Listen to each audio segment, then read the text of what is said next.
So good evening aspirants, welcome to Oasis Eduzone, जहाँ पे हम डेली अपना न्यूज़पेपर एनालिसिस करते हैं, जहाँ पे हम स्टैटिक के साथ करंट अफेयर्स को लिंक करके पढ़ते हैं और अपने स्टैटिक नोट्स को अपग्रेड करते हैं सही मायने में, ताकि हम exam oriented preparation day one से कर पाए, यहाँ वह बिना भटके।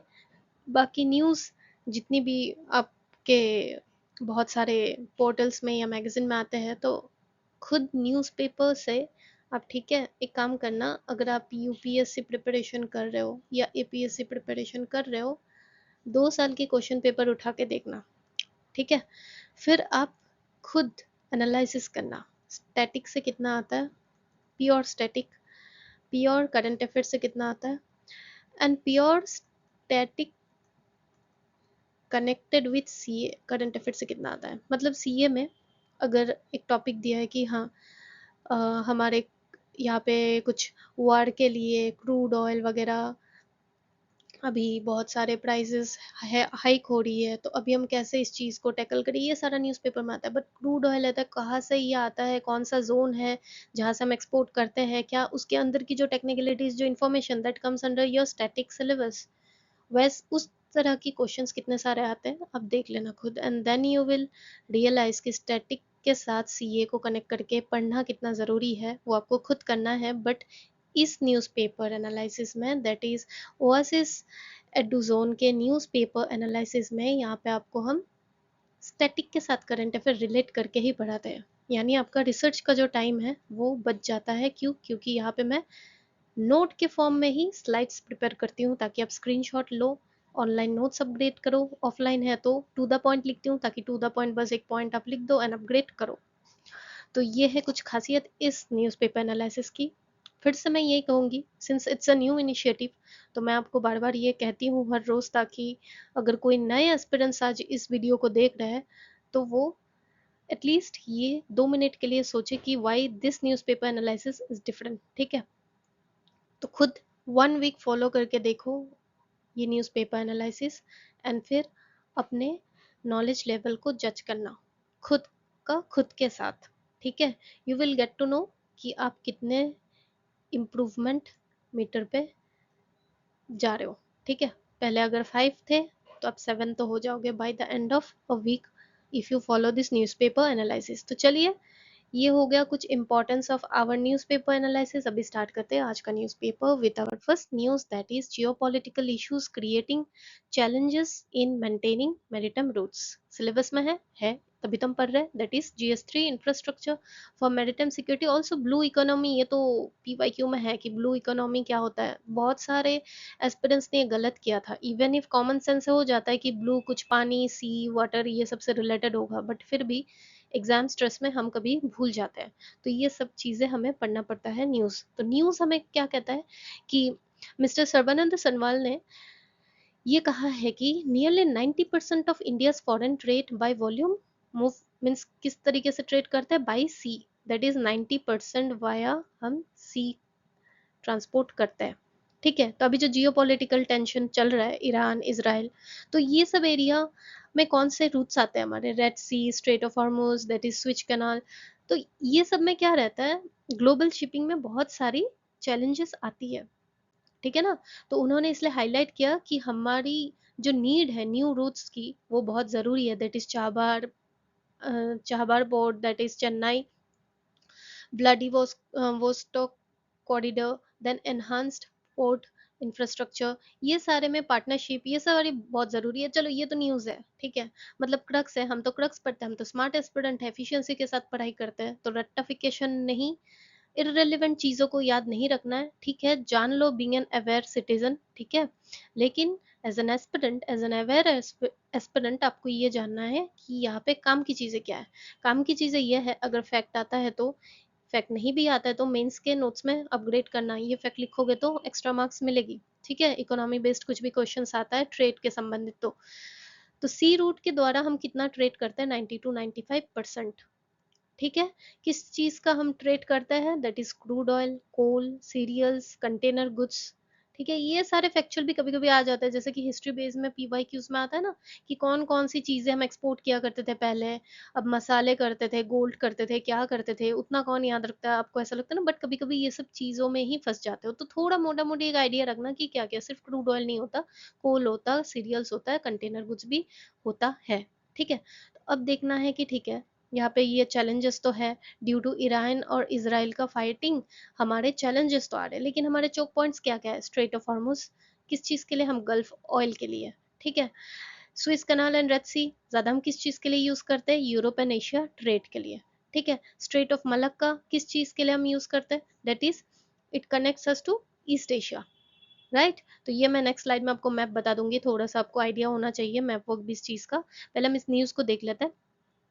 पहले तो क्या क्या वनरेबिलिटीज है जियोपॉलिटिकली ये सब ट्रेड में, देखो Houthi attacks in the Red Sea area, इससे भी हमें चैलेंजेस तो होती है, ठीक है। ये थोड़ा सा मैं आइडिया क्यों दे रही हूँ, ताकि मेंस में ना, देखो ये newspaper analysis is not for prelims, ठीक है, मेंस भी है लेकिन टू द पॉइंट वाले, ताकि आप मेंस के जो हम कहते हैं ना एनरिचमेंट नोट्स, अलग से मत पढ़ो साल के एंड में, मेंस से पहले अभी से करते जाओ तो दिमाग में रहेगा, कनेक्टेड रहेगा।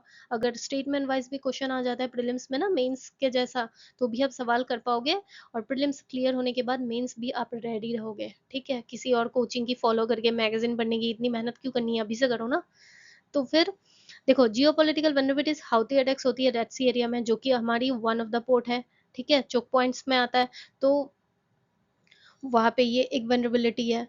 देन और क्या क्या हो सकता है, नेवल एस्कॉर्ट, ऑपरेशन संकल्प, ये हम जानेंगे कि क्या होता है ऑपरेशन संकल्प, मींस इंडियन नेवी जो हेल्प करती है, एक मिनट, ऑपरेशन संकल्प ये क्या होता है, जहाँ पे हमारी इंडियन नेवी हेल्प करती है किसको, मर्चेंट वेसल्स को, ताकि वो सही से अपना शिपमेंट कर पाए, इतना ही याद रखो, ठीक है। In the Red Sea and Arabian Sea, since कब से, 2019 से, आ जाएगा 1950 से कर रहा है, नहीं 2019 से, दैट इज हमारा, यहाँ पे मैंने लिखा हुआ है ऑपरेशन संकल्प चल रहा है, ठीक है। तो ये सारी चीजें ऑपरेशन बिकम एसेंशियल, ये तो जियोपॉलिटिकल वनरेबिलिटीज के कारण ही हम ऑपरेशन संकल्प भी चलाते हैं, ठीक है। Then Panama and Suez disruptions like canal drought और पॉलिटिकल टर्मोइल, ये सब के वजह से भी वनरेबिलिटी, चीजों की, क्रूड ऑयल की प्राइस भी तो बढ़ जा रही है ना, कल भी हमने पढ़ा था, उससे current account deficit, inflation, economy भी हमारी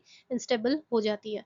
तो ये सारी चीजें अब ना, यही पॉइंट जो हमने अभी डिस्कस किया, मीन्स में लिखोगे तो कितना अच्छा, मीन्स पॉइंट वाइज लिखोगे तो मार्क्स मिलेगा ना, एंड आपको रट्टा मारने की जरूरत पड़ी क्या, ऑल दीज आर इंटरकनेक्टेड ना। या फिर कोई भी आता है इंटरनेशनल बेस्ड पे economy related, IR related economy, आप ये सब लिख सकते हो, है ना।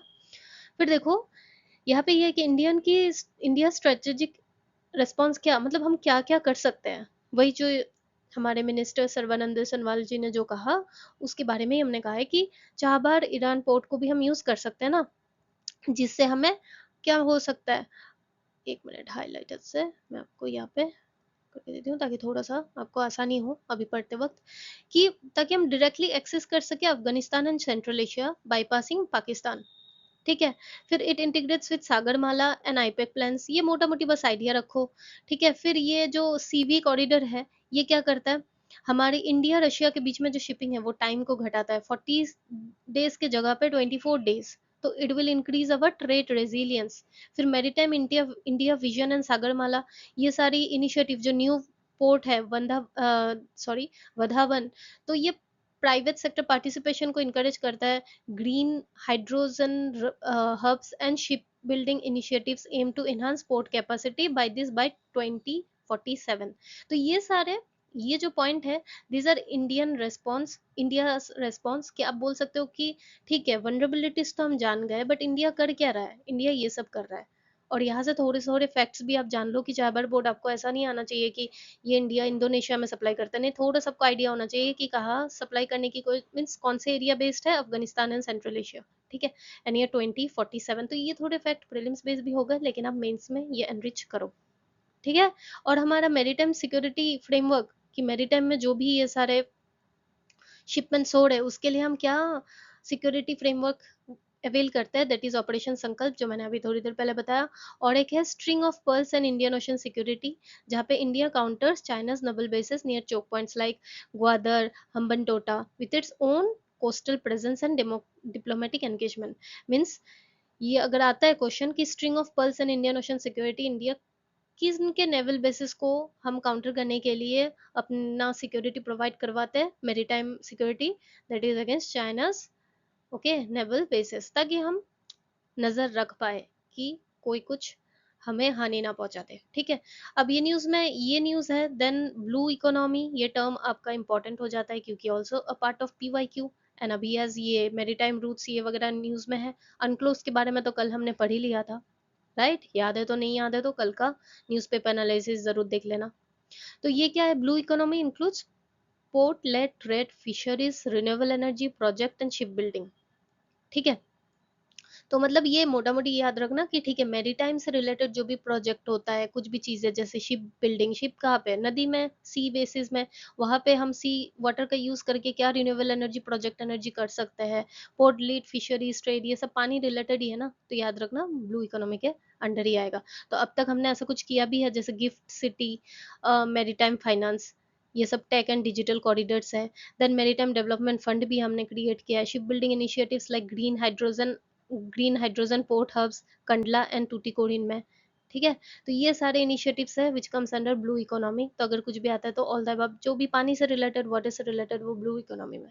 अब ये न्यूज के बेसिस पे मैंने आपको एमसीक्यू दिया, ये जरूर से सॉल्व करना। Which strategy is part of India's effort to derisk maritime trade routes from geopolitical disruption? ये जरूर से करना। देखो ये जब पढ़ते हो, पढ़ के जब आप एमसीक्यू करते हो, भले ही वो कितना भी सिंपल एमसीक्यू, अभी आपको लग रहा होगा इतना सिंपल एमसीक्यू, ये तो ऐसा एग्जाम में आता भी नहीं होगा शायद। ठीक है, लेकिन इस एमसीक्यू से आपको नॉलेज तो मिली ना, आपकी प्रैक्टिस क्या हुई कि आप नॉलेज को अप्लाई कर सक रहे हो, तो एप्लीकेशन स्किल आपकी प्रैक्टिस हुई। तो हो सकता है ना कि इतने सारे, हम जो कहते हैं एलिमिनेशन टेक्निक ऐसा नहीं होता कि हवा में कुछ भी एलिमिनेट कर दो तुक्का, वो तो किसी का लक, बहुत किस्मत अच्छा होगा तो तुक्का काम कर जाएगा। बट एलिमिनेशन टेक्निक में भी you have to have that basic knowledge of something. ठीक है, तो वो समथिंग एक भी अगर एलिमिनेट कर सक रहे हो, एक चीज, एक फैक्ट में भी आप श्योर हो, तो बाकी आप एलिमिनेट कर पाओगे। तो इसलिए ऐसे फैक्चुअल चीजें जो स्टैटिक बेस्ड ही है वो याद रखा करो। ठीक है, तो ये हो गया हमारा फर्स्ट न्यूज, जो मोटा मोटी फैक्ट्स एंड मेंस रिलेटेड आज ज्यादा आर्टिकल था, जो आपका मेंस नोट्स एनरिच करेगा। तो ये सारे नोट्स मैं अप्लाई करो अपनी भाषा में। ठीक है, फिर यही मैंने न्यूज में आपको जो अभी कहा ना कि हमारा चोक पॉइंट्स कौन सा है, स्ट्रेट ऑफ हॉर्मुज, तो ये आपको देखना है किस किस गल्फ के बीच में आता है। Gulf of Oman and Persian gulf के बीच में आता है स्ट्रेट ऑफ हॉर्मुज। कौन कौन सी कंट्री टच करता है? That is Iran, UAE, Oman, और यहाँ से थोड़ा सा इराक भी टच करता है। मीन्स पर्शियन गल्फ को अगर आता है कि पर्शियन गल्फ को कौन कौन से कंट्री टच करता है, Iran, Iraq, Saudi Arabia, Qatar, UAE. लेकिन ओमान टच नहीं करता पर्शियन गल्फ को। ठीक है, एंड गल्फ ऑफ ओमान को ओमान करता है, यूएई करता है, ईरान करता है। तो ये थोड़ा सा बेसिक नॉलेज आपको होना चाहिए। एंड किन गल्फ के बीच में स्ट्रेट ऑफ हॉर्मुज आता है, दिस। ठीक है, आई होप अभी समझ गए। फिर और एक चोक पॉइंट कौन सा था हमारा, स्विस कनाल। ठीक है, तो स्विस कनाल कौन से सी को टच करता है, रेड सी। ठीक है, एंड रेड सी कौन कौन से कंट्री को टच करता है, that is Egypt, Saudi Arabia, Yemen, then Eritrea, then Sudan. ठीक है, और यहाँ पे है बलव मदब, तो ये गल्फ ऑफ एडन और रेड सी के बीच में। तो ये सब सारे थोड़ा सा ना देख लेना, एज न्यूज में भी है यही करंट अफेयर्स। लेकिन ऐसा सच अब देखो ये स्टैटिक ही है ना, इंटरनेशनल रिलेशंस पढ़ोगे तो ये सब तो आपको जानना ही है। बट करंट अफेयर्स पे पागल मत हो जाना, ऐसे स्टैटिक बेस पढ़ना। ठीक है, अभी ये स्ट्रेट ऑफ मलक का भी हमने one of the choke point जो ईस्ट एशिया से हम ट्रेड कर सकते हैं, तो ये कहाँ पे है, मलेशिया, सिंगापुर के इस रीजन में आता है, ये हमारा प्यारा भारत। ठीक है, तो यहाँ से स्ट्रेट ऑफ मलक का यहाँ पे है, तो याद रखना। फिर स्ट्रेट ऑफ मलक का आप गल्फ ऑफ ओमान और पर्शियन में नहीं, ये थोड़ा सा आपको आइडिया होना चाहिए। ठीक है, तो 5 busiest shipping routes of our world, यहाँ पे कभी ईस्ट टू वेस्ट या नॉर्थ टू साउथ कभी आ गया तो थोड़ा सा आपको मोटा मोटा आइडिया होना चाहिए। पनामा कैनल इंडिया में तो नहीं है भाई। ठीक है, तो ये याद रखना कि ये इस साइड में है, एकदम मैप के, वर्ल्ड मैप में थोड़ा छप जाना चाहिए। पिक्टोग्राफिक मेमोरी पे काम करो अपना। देन इंग्लिश चैनल, यहाँ पे इंग्लिश, ठीक है, यूरोप कंट्री में इंग्लिश इंग्लिश रहता है, इंग्लिश बोलते हैं, ऐसा याद रखो थोड़ा। जितनी भी लॉजिकल साउंड हो याद रखना ये सब, क्योंकि प्रीलिम्स में फिर ऐसे ही मार्क्स आते हैं।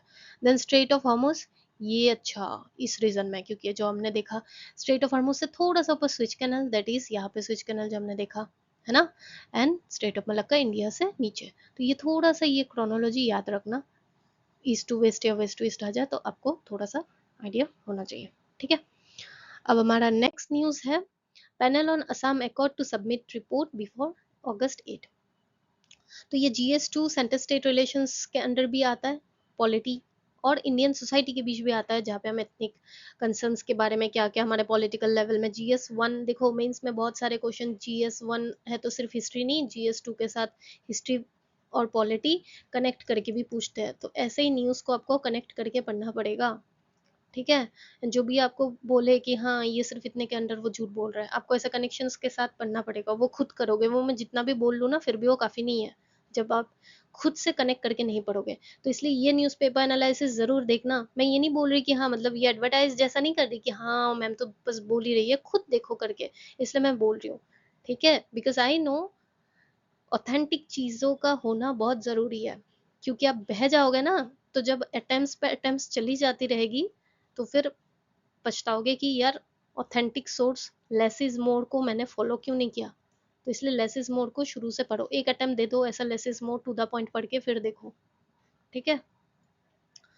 देन ये न्यूज में क्या है कि Assam cabinet sub committee on Assam accord implementation confirm that it will submit its final report on clause 6 to the chief minister by 8 अगस्त।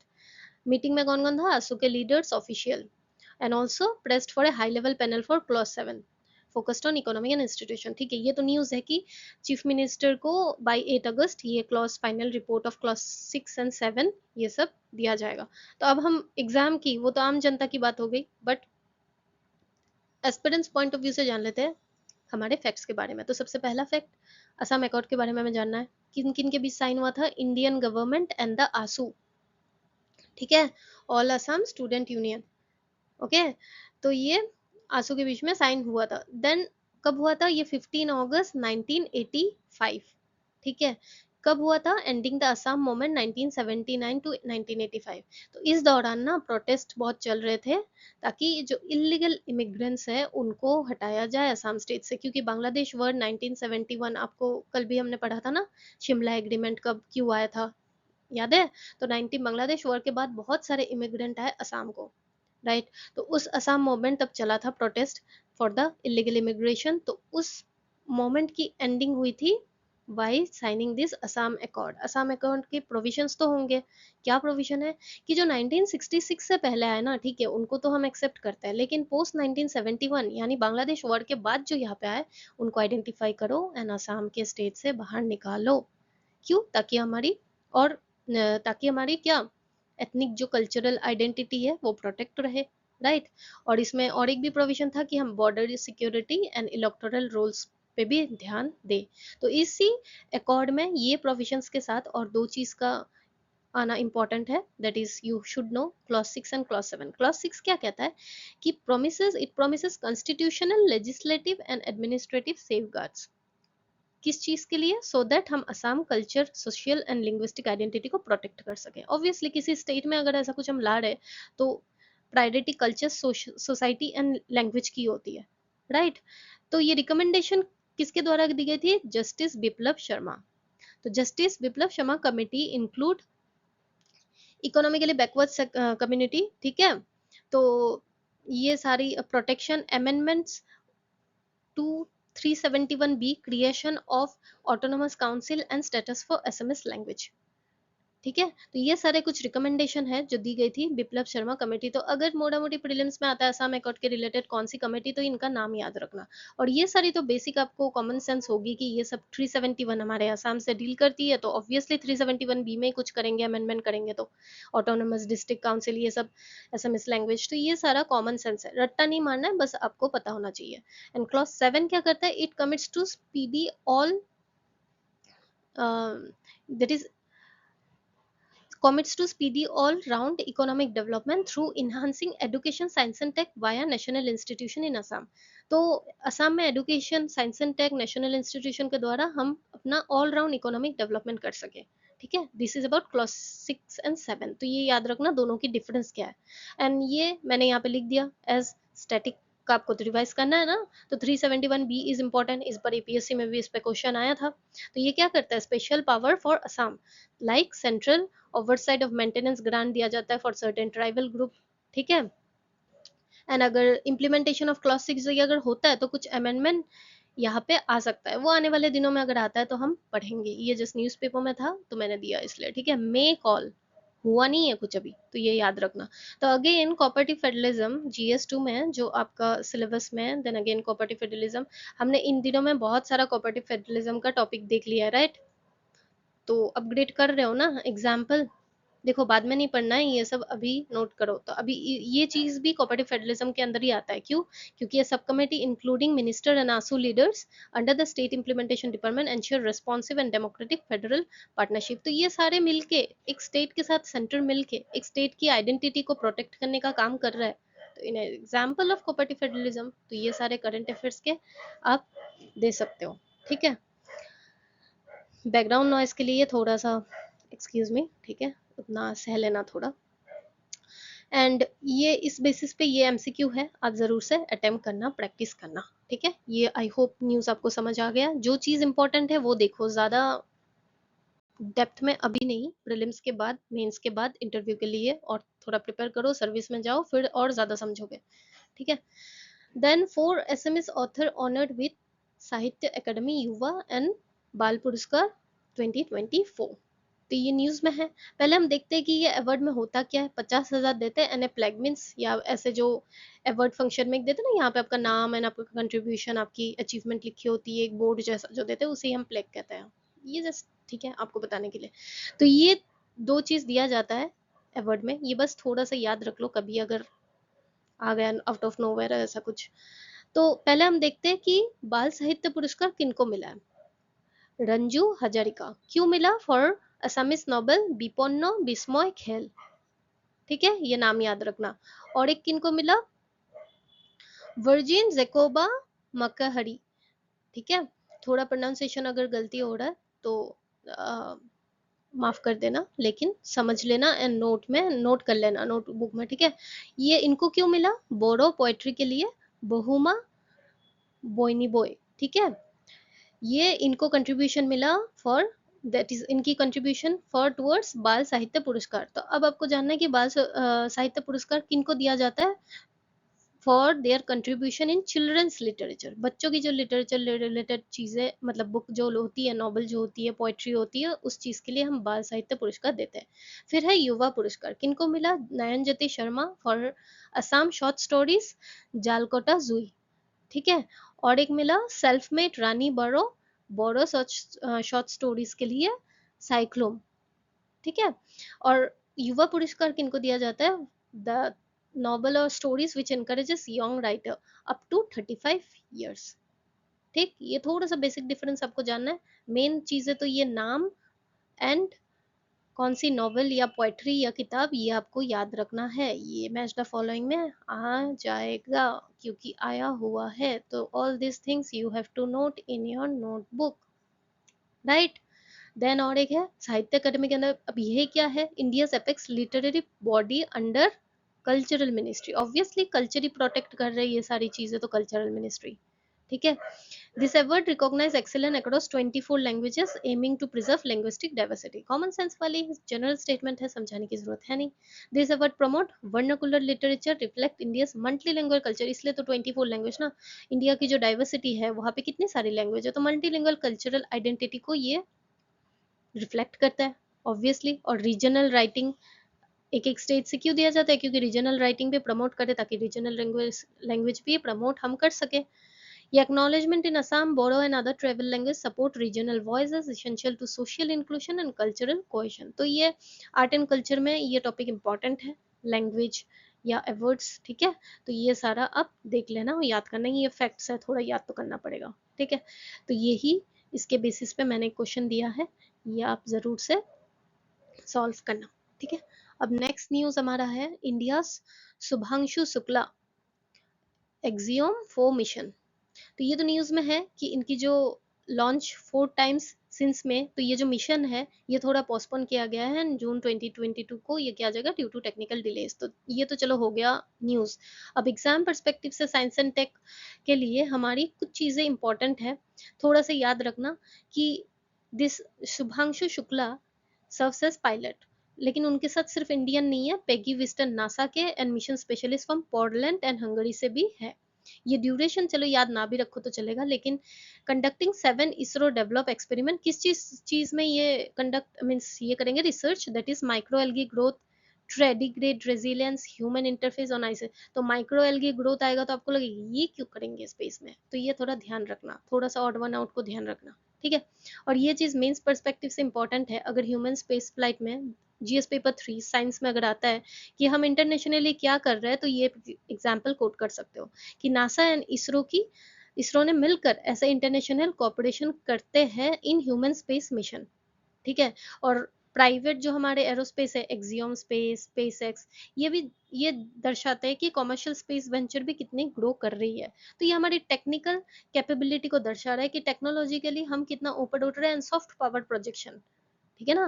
किसी चीज में हम अगर इंटरनेशनली कुछ इन्वॉल्व कर रहे हैं थ्रू दिस दोस्ती जैसा कुछ, एक बॉन्डिंग जैसा, तो that reflects our soft power projection, ठीक है। तो आईआर और साइंस को मैच करके कुछ लिखना हो तो ये लिख सकते हो। और द फैक्चुअल चीज is that is the axiom 4 mission, ये हमारा सेकेंड एस्ट्रोनॉट मिशन है एंड फर्स्ट टू आईएसएस, ठीक है। सेकेंड क्यों, क्योंकि फर्स्ट इंडियन एस्ट्रोनॉट जो स्पेस में गए थे वो कौन थे, राकेश शर्मा इन 1984। किस स्पेसक्राफ्ट में, सोवियत, एक मिनट में यहाँ पे हाईलाइट लेती हूँ,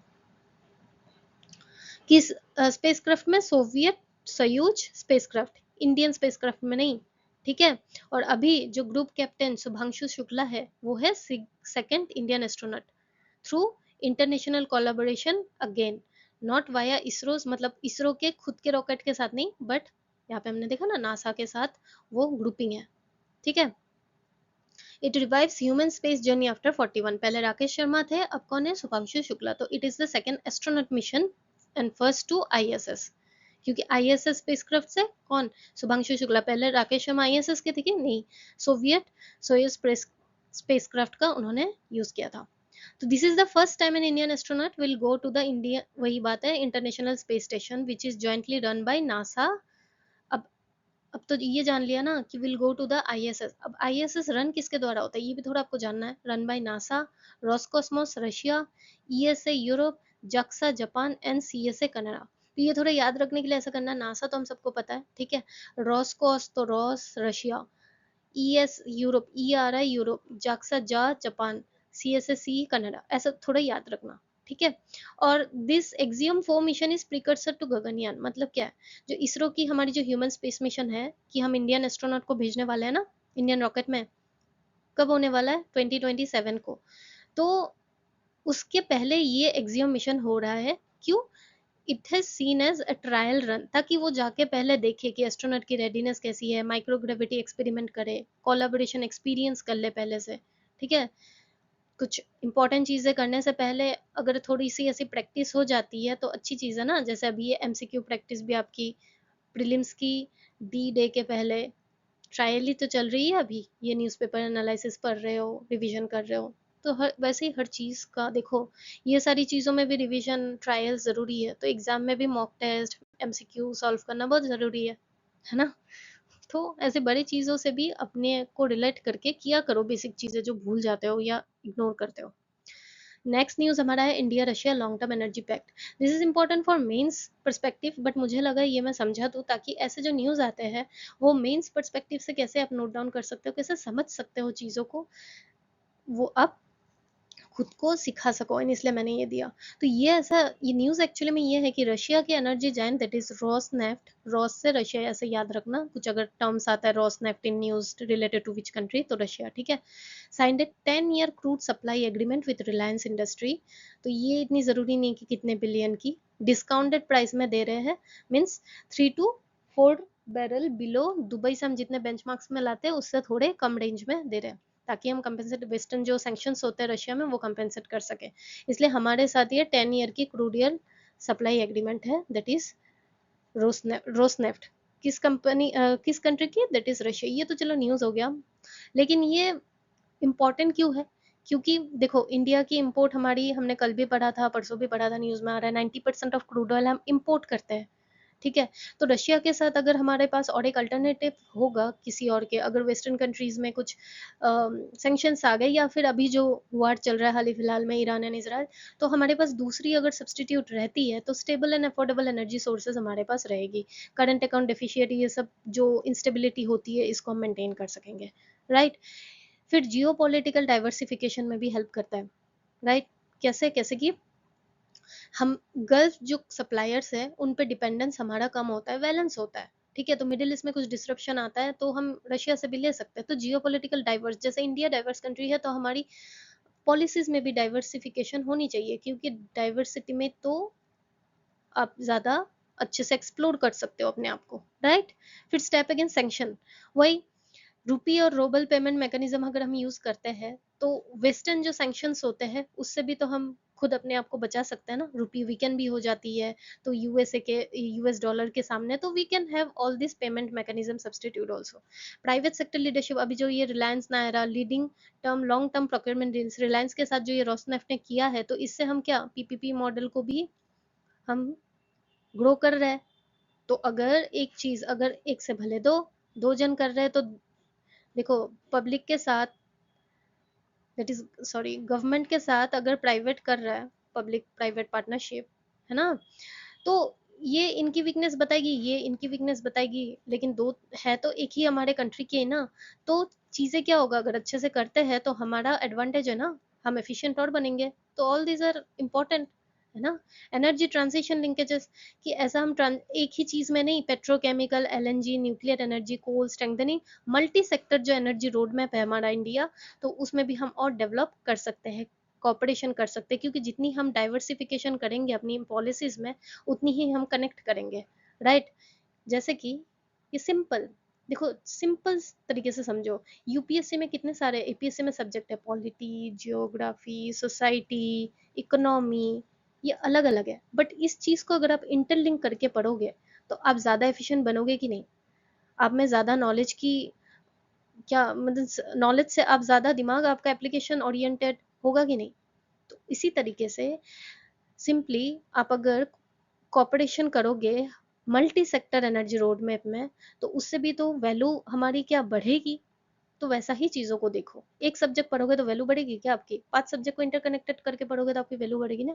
तो वैसे ही एग्जाम्पल से सोचो। तो दीज आर, यहाँ पे आप देख रहे होंगे ये NPA analyse, that is newspaper analysis, मैं थोड़ी सी स्टोरी टेलिंग फॉर्मेट में रखती हूँ, ताकि थोड़ी सी तो यार आना चाहिए ना लाइफ में कि हाँ भाई मतलब पढ़ने के बाहर भी जिंदगी है।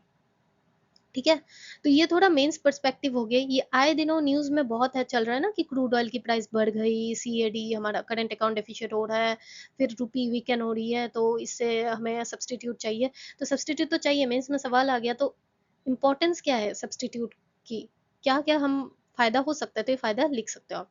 ठीक है, इसलिए मैंने इस न्यूज को दिया है, ताकि आप कुछ फैक्ट्स तो चलो याद है, लेकिन ये स्टेटमेंट वाइज भी आया तो कर सकते हो, एंड मेंस में भी आप सॉल्व कर सकते हो।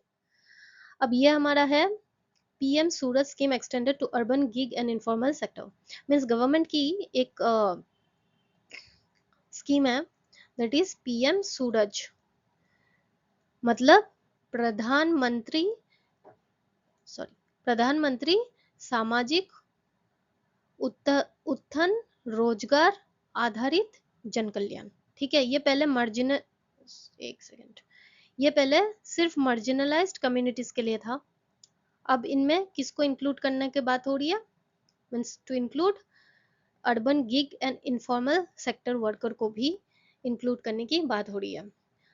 तो सबसे पहले ये स्कीम में क्या ऑफर हो रहा है कि उनको, चलो पहले देख लेते हैं कि ये जो गिग वर्कर्स है वो है क्या। ठीक है, ये गिग वर्कर होते हैं जो, एक सेकेंड हाईलाइट लेती हूँ, that is the gig worker, ज्यादा डीप हो गया क्या? गिग वर्कर कौन होता है? Engaged in short term platform based services, जैसे उबर स्विगी, वो डिलीवरी देते हैं, आप देखते हो ना बहुत डिलीवरी बॉय पढ़ रहे होते हैं, कॉलेज कर रहे होते हैं, बट यहाँ पे काम कर रहे होते हैं, that comes under gig economy. Freelance वाले काम कंटेंट राइटिंग, एजुकेशन फील्ड, हर फील्ड में है, पार्ट टाइम जॉब्स वगैरह टाइप जो होते हैं outside the traditional employer employ model.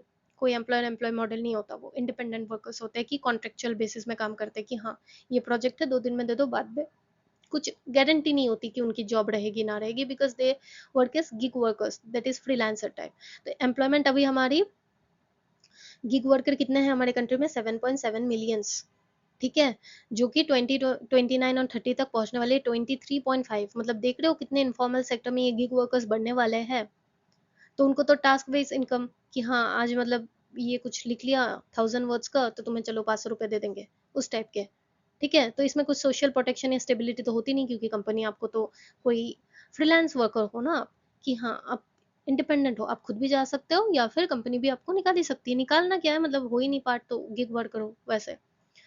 तो अभी जो ये स्कीम है ना पीएम सूरज, तो ये इनको भी इंक्लूड करने की बात कर रहे हैं, क्योंकि इनमें भी तो स्टेबिलिटी की जरूरत है ना। तो पीएम सूरज में वही बोला जाता है कि माइक्रो फाइनेंस जो क्रेडिट मार्जिनलाइज वर्कर के साथ गिग वर्कर भी को भी दिया जाए, ताकि उनको भी micro credit, health care and social security and formal recognition मिले वाया ई श्रम पोर्टल। तो ई श्रम पोर्टल क्या होता है एक्चुअली, ई श्रम इंटीग्रेशन में आप रजिस्ट्रेशन अगर करते हो तो you are eligible for this welfare scheme. तो इन ताकि गिग वर्कर भी ई श्रम पोर्टल में अपना रजिस्ट्रेशन कर सके, तो ये भी फैसिलिटी दी जाएगी अंडर पीएम सूरज पोर्टल। ठीक है, हेल्थ कवरेज में जैसे पीएम जय एक्सपांशन 5 लाख कवरेज जो दिया जाता है वो गिग वर्कर को भी दिया जाएगा एंड देयर फैमिलीज। ठीक है, तो लेबर कोड सोशल सिक्योरिटी 2020, इस कोड ने ही फर्स्ट ऑफिशियल डेफिनेशन दिया था प्लेटफॉर्म गिग वर्कर्स को। ये अगर एग्जाम में आता है कि किस कोड के तहत ऑफिशियल डेफिनेशन दिया गया था gig worker, that is labour code 2020। ताकि किस पर्पज से, ताकि उनको भी डिसेबिलिटी इंश्योरेंस, लाइफ इंश्योरेंस दिया जाए, पेंशन, एक्सीडेंट कवरेज, ये सब भी फैसिलिटी प्राप्त हम मीन्स उनको दे सके। ठीक है, तो अभी यही PM Suraj scheme micro credit support देते हैं via NBC MPI, skill training उनको दिया जाएगा, फॉर्मल रजिस्ट्रेशन वाया ई श्रम and health care coverage via PM जय, ये सारा जो पोर्टल है ये सब। तो यही न्यूज में था गिग वर्कर्स। तो ऐसा नहीं है कि किसी के स्टेट ने अभी किया नहीं है। राजस्थान एक्ट 2023 में उन्होंने एक वेलफेयर बोर्ड फॉर्म किया है जहां से फंडिंग करके, ताकि ये गिग वर्कर्स के लिए भी ये सारे फैसिलिटीज ला सके। एंड साथ ही साथ कर्नाटका एंड तेलंगाना भी ये एक्सप्लोर कर रहे हैं सिमिलर लॉस लाने को। ठीक है, तो अब ये आप इसी बेस्ड पे एक एमसीक्यू दिया गया है, इसे सॉल्व करना। ठीक है, अब ये हमारा नेक्स्ट न्यूज है, ये India slips from 40 to 42 in global innovation index. ठीक, तो ये तो चलो हम देखेंगे वीक पॉइंट और यहाँ पे स्ट्रेंथ है क्या। लेकिन आप पहले जानो कि ये रिलीज किसके द्वारा की जाती है, विपो, कॉर्नल एंड इंसीड। आपको कल को आ जाएगा ministry of science and tech या मिनिस्ट्री ऑफ कुछ भी आ जाएगा कि इनोवेशन इंडेक्स, नहीं, ये याद रखना कि रिलीज इनके द्वारा की जाती है। थोड़ा अटपटा है तो याद रखने में आसानी होगी, रट्टा नहीं मानना, देखोगे तो टिक कर लेना ऑड वन आउट। ठीक है, तो डिक्लाइन हमारी किस वजह से हुई है, हम रिसर्च एंड डेवलपमेंट में वीक है, एकेडमिक जो हम पढ़ते हैं वो इंडस्ट्री कोलैब में वीक है, पेटेंट एक्टिविटी में वीक है। ठीक है, तो ये जो ग्लोबल इनोवेशन इंडेक्स है ये करता क्या है, ये एनुअल रैंकिंग करता है।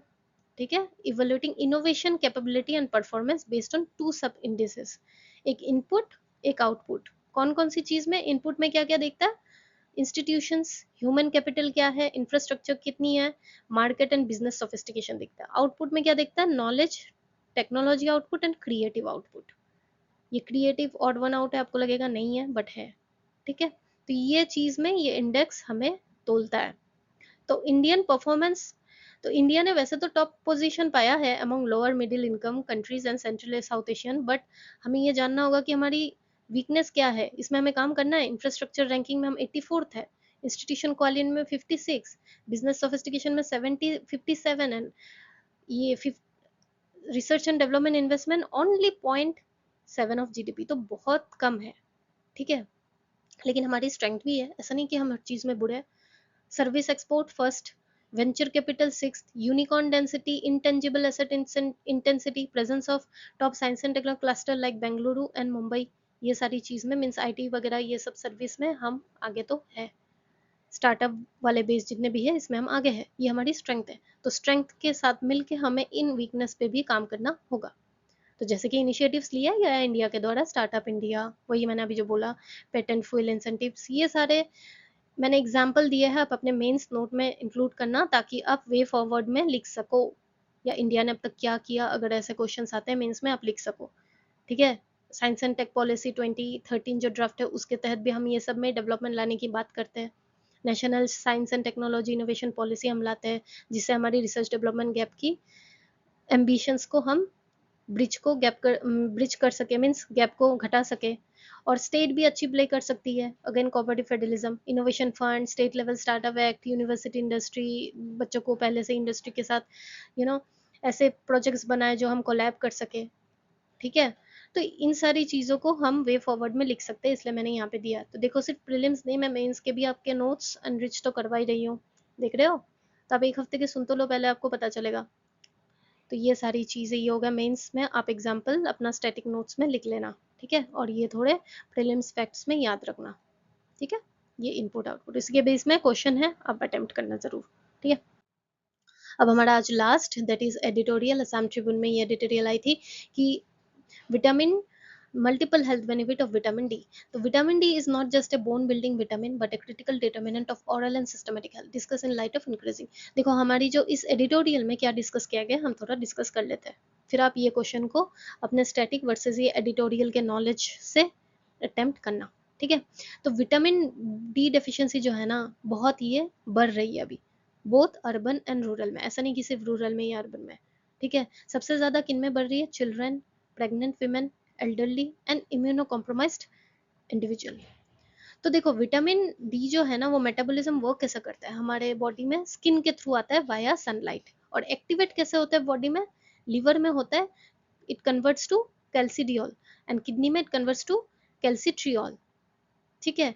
और कैल्सिट्रियोल किस चीज में हेल्प करता है? कैल्शियम एंड फॉस्फेट को हमारी बॉडी में एब्जॉर्व करने में हेल्प करता है, which is essential for bone and tooth mineralization. तो अगर विटामिन डी की डेफिनेशन होगी तो हड्डी, दांत, ये सब तो दर्द होगी, बहुत सारी इश्यूज आएगी, है ना। अब देखो, ये होता क्या है, विटामिन बी डेफिशिएंसी से होता क्या है? रिकेट्स हो सकता है चिल्ड्रन में, ऑस्टियोमलेकिया हो सकता है एडल्ट में, ऑस्टियोपोरोसिस हो सकता है, that affects tooth mineralization, dental caries, gum disease, tooth decay, दांत सड़ रहे हैं, हड्डियों में बीमारी, ये सब तो हो ही रही है ना। तो विटामिन डी डेफिशिएंसी से होता है ये सब। तो इसलिए, लेकिन फिर इम्पोर्टेंट क्यों है? मीन्स ये ऑब्वियसली देखो, मीन्स में ना एक चीज देखना, आपको ये चीज रट्टा मारने की जरूरत नहीं। आप व्हाट याद रखोगे तो वाई आंसर दे दोगे, वाई याद रखोगे तो व्हाट। अब अगर क्या इफेक्ट होती है हमें अगर पता है, तो हम रीजन भी तो बता देंगे ना। मतलब इसकी फिर पॉजिटिव भी बता देंगे, निगेटिव पता होगा तो पॉजिटिव तो आप बना ही लोगे ना। यहाँ पे लिखा है ना कि टूथ मिनरलाइजेशन इफेक्ट तो करता है। तो अब ये इंपॉर्टेंट क्यों है? क्योंकि ऑब्वियसली ताकि हम जो बोन, लिगामेंट, गम्स को प्रोटेक्ट कर सके, इसी का ही तो उल्टा है ना। तो ऐसे ही मेंस में याद रखना है आपको। ठीक है। इम्यूनिटी बूस्ट, गम इन्फेक्शन, रिड्यूस इन्फ्लेमेशन, इम्यूनिटी हमारा बूस्ट करता है। क्यों इंपॉर्टेंट है विटामिन डी? तो वही इम्यूनिटी बूस्ट करता है। पीरियोडोंटल हेल्थ हमारा इंप्रूव करता है। ऑरल कैंसर से हमें बचाता है, क्योंकि अगर विटामिन डी की लो लेवल हो गई तो ऑरल कैंसर कैविटी हो सकती है, क्योंकि गम्स वगैरह हमारी इसोफेगस ये सब इफेक्ट करेगी ना। ठीक है। तो ये क्यों होता है? हाउ विटामिन डी डेफिशिएंसी हो कैसे रहा है? क्योंकि देखो, लिमिटेड सन एक्सपोजर, लोग आजकल धूप में रहते ही कहाँ है? एसी में बैठे हो, पढ़ाई भी कर रहे हो तो लाइब्रेरी में भी एसी है, ठीक है ना। काम भी कर रहे हो तो आईटी सेक्टर, ये कुछ भी प्राइवेट गवर्नमेंट, अब कहाँ, मतलब सन एक्सपोजर बहुत कम हो गया। पुअर डाइट, मतलब मेहनत के पीछे पढ़ाई, इसलिए मैं कहती हूँ कि लाइफ को भी जियो, पढ़ाई में भी इतने पागल मत हो जाओ कि डाइट वाइट भूल जाओ, हाँ बस मुझे संत बन के पढ़ना है, यार कुछ नहीं होता। पास करोगे तो वैसे भी अच्छा है, नहीं करोगे तो भी आपको जीना तो है ना, मरना नहीं है। तो इसलिए पुअर डाइट, इससे भी होता है मेटाबॉलिक डिजास्टर, कुछ ड्रग्स वगैरह, कुछ मीन्स दवाई ववाई लेते हो, उससे भी विटामिन डी की मेटाबॉलिज्म में गड़बड़ तो हो जाती है। तो करना क्या चाहिए? सनलाइट, दिन में एटलीस्ट 10 मिनट्स तो यार सनलाइट लिया करो। पहले जो हमारे बड़े बुजुर्ग कहते थे ना कि जा जाके 10 मिनट बैठ के आ, ऑफिस में भी हो तो खाना खा के ब्रेक में 10 मिनट धूप लगाओ, सनस्क्रीन लगा के चले जाओ, बैठ जाओ। ठीक है। फोर्टिफाइड फूड्स, ये हम ले सकते हैं। मैं बताऊंगी आपको फोर्टिफाइड फूड्स का मतलब क्या है। सप्लीमेंटेशन इफ नीडेड, जो विटामिन डी की गोली देते हैं ना डॉक्टर, हफ्ते में एक लो, 4 हफ्ते के लिए, 1 मंथ या 2 मंथ लो, तो उससे भी हम विटामिन डी की डिफिशियंसी को हील कर सकते हैं। ठीक है। तो ये oral tissues and overall wellbeing के लिए हमारी ज़रूरत क्या होती है? Vitamin D. अब है फोर्टिफाइड फूड। एक मिनट। तो फोर्टिफाइड फूड का मतलब क्या है? फोर्टिफाइड फूड यानी जो ऑर्डिनरी फूड प्रोडक्ट है ना, जैसे राइस हो गया, उसमें न्यूट्रिशन कितनी होती है? थोड़ी कम होती है, तो उसमें हम ज़्यादा विटामिन एंड मिनरल ऐड कर देते हैं। ओरिजिनल में उतनी नहीं होती, लेकिन हम उसे फोर्टिफिकेशन करके हम ऐड करते हैं, ताकि वो ज़्यादा न्यूट्रिएंट उसकी वैल्यू बढ़ जाए। तो उसी चीज़ को हम कहते हैं फोर्टिफाइड फूड। इसलिए आयोडाइज सॉल्ट, फोर्टिफाइड मिल्क, आजकल तो डॉक्टर बोलते हैं ना कि हाँ काउस मिल्क अब मत लो, ये फोर्टिफाइड मिल्क पिया करो। क्यों? क्योंकि उसमें विटामिन डी, विटामिन ए हम फोर्टिफिकेशन की के थ्रू मात्रा बढ़ा के देते हैं उसमें। ठीक है, फिर व्हीट, फ्लोर, राइस, ये सब में फोर्टिफिकेशन किस चीज़ का करते हैं? आयरन। ठीक है, यहाँ पे मैंने लिखा ही हुआ है iron, folic acid, vitamin B1 2। तो ये फोर्टिफाइड फूड से भी आप हेल्प कर सकते हो खुद की डेफिशिएंसी। तो ये थोड़ा मोटा मोटी यही आइडिया था, यही एडिटोरियल असम ट्रिब्यून में डिस्कस किया गया। मैंने आपको पॉइंट्स बता दिया, ठीक है, ताकि आपको पढ़ के फिर आप वेस्ट मत करो। एडिटोरियल देखो, वैसे तो न्यूज़पेपर आपको रीड करना चाहिए। क्यों? सी सेट में काम आता है। अब बोलोगे मैम सी सेट कैसे, वो तो करंट अफेयर्स नहीं, वो जो कंप्रीहेंशन आता है ना, अगर आप क्वांट में थोड़े से वीक हो, कंप्रीहेंशन जो पार्ट आता है, वो आप एडिटोरियल पढ़ोगे तो आपकी स्पीड बढ़ेगी, आपकी वोकेबुलरी बढ़ेगी, आपकी उसको कंप्रीहेंशन में हेल्प करेगी, आपकी क्रक्स उसका समझोगे, कंक्लूजन, इम्प्लीफिकेशन, इम्प्लीकेशन, कंक्लूजन, इन्फेरेंस, उस उन सब की डिफरेंस आपको पता चलेगी अच्छे से, तो वो सब में हेल्प करता है। ठीक है, तो डायरेक्टली सी सेट में हेल्प करता है एंड इनडायरेक्टली करंट अफेयर। तो वो इनडायरेक्टली करंट अफेयर्स वाला पार्ट तो मैं दे ही रही हूँ आपको, आप बस नोट में नोट डाउन करो। सी सेट के लिए पढ़ना हो तो पढ़ो, रात को थोड़ा पढ़ लिया, रीड कर लिया विदाउट एनी स्ट्रेस। ठीक है, तो चलिए आज के लिए इतना ही। I hope you enjoy the session and ज़रूर से लाइक कीजिएगा, सब्सक्राइब कीजिएगा, ये तो मंत्र है हमारी आपके लिए, एंड कमेंट कीजिएगा। ठीक है, लाइक, सब्सक्राइब एंड कमेंट, ये आप खुद के लिए कीजिए। सब्सक्राइब भी खुद के लिए कीजिए, तो जब भी मैं यहाँ पे कुछ भी और इनिशिएटिव करूँ तो आपको पता चल जाए। एंड लाइक कीजिएगा थोड़ी सी मेरे लिए, कि मुझे अच्छा लगेगा कि आप पढ़ रहे हो। ठीक है, चलिए आज के लिए इतना ही, फिर मिलेंगे कल। तब तक के लिए अच्छे से पढ़िए, खुद को खुश रखिए एंड पॉजिटिव माइंडसेट के साथ आगे अपनी ज़िंदगी को पढ़ाई में इन्वेस्ट कीजिए, जल्दी जल्दी एग्जाम क्रैक कीजिए। चलो, टेक केयर, बाय बाय।